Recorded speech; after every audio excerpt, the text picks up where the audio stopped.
My name is Gabe Lopez, and I'm from Los Angeles, California. I grew up in a pretty traditional Catholic family, and I remember as a kid when my mom would go shopping for me, she would sometimes buy clothes and have us, try things on. When she brought jeans home for me that looked more fitted, and I tried them on and I found that I liked them, she would say, "Well, I think I'm going to return those. I don't really like those for you. They make you look gay." That was kind of how I figured out that being gay or being bi wasn't okay.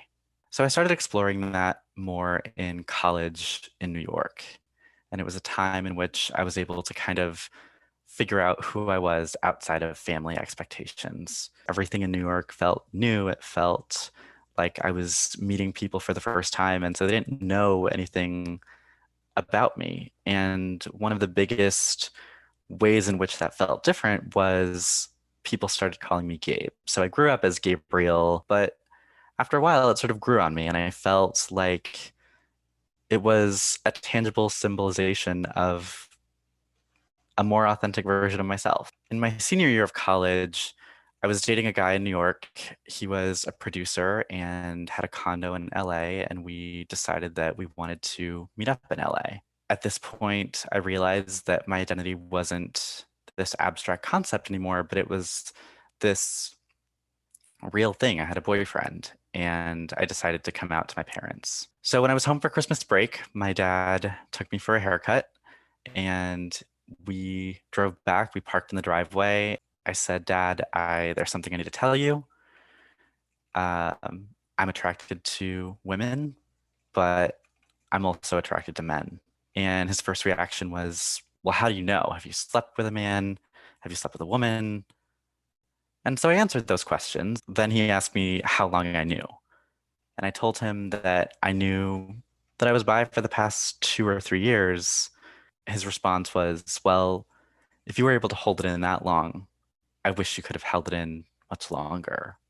We decided that he would be the one to tell my mom, and they were going out to dinner immediately after that. So I went back in, and when they got back, I walked out of my room and immediately wanted to get her reaction. And I just noticed that my mom was just crying and bawling, and she didn't acknowledge me, didn't really talk to me. The only thing she would say was, "This is the worst day of my life." So I went back after Christmas break and I finished out my semester. And throughout that semester, my dad had a few different moments of kind of shifting perspective.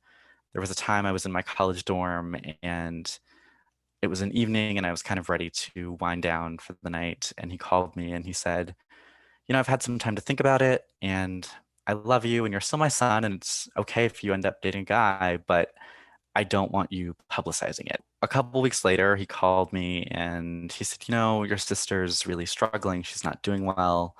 I just don't understand where we went wrong. We just had kids who were such overachievers, and look at you both now. I just don't understand what happened." So I asked him, what is it that you mean? And he said, "Well, that thing, the thing that you told us." I got really defensive and really upset, hung up on him. He called me back about 10 minutes later, and he apologized and said that he regretted it and he didn't really mean that. It was just a thought. I finished out my senior year and I moved home after that and kind of put my identity in a box.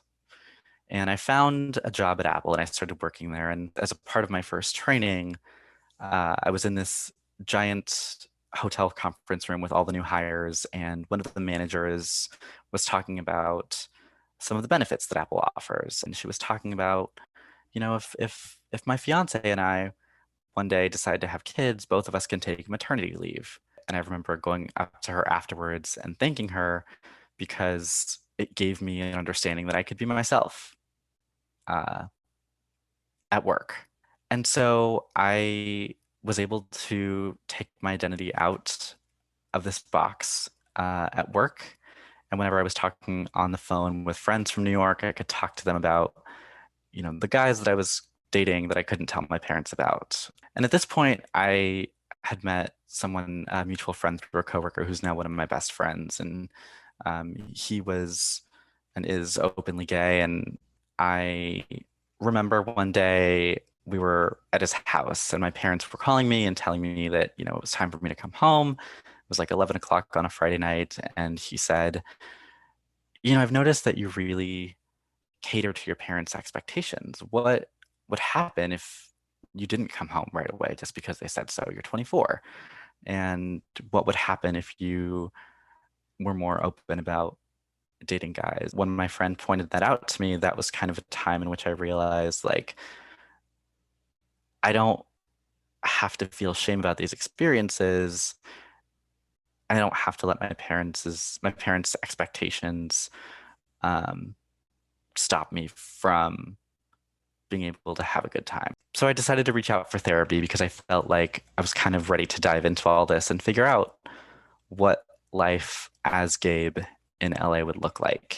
What I realized in therapy was that I had accepted my identity, but I was never really proud of it. So I started making little changes, and one of them was switching my voicemail greeting to Gabe. My mom said, I don't know why you changed your voicemail. Your name is Gabriel, and um, it's not Gabe. And I defended it. That was a moment that I kind of realized I could make changes and they might not like them, but it doesn't mean that this cataclysmic event was going to happen. And I've seen progress with my parents. There was a time in which we were in the kitchen and my mom was talking to my sister and I as she was cooking about what would happen when we ended up married. And she looked at my sister and she said, when you find a husband, and then she kind of turned to me and she said, when you find a partner, and then kind of just moved on with the sentence. I realized then that while it doesn't make up for the past pains or things that they've said or done, it's a possible sign of progress. As cliche as it sounds, things do become easier, and it's important to live your life for you and the way you want it.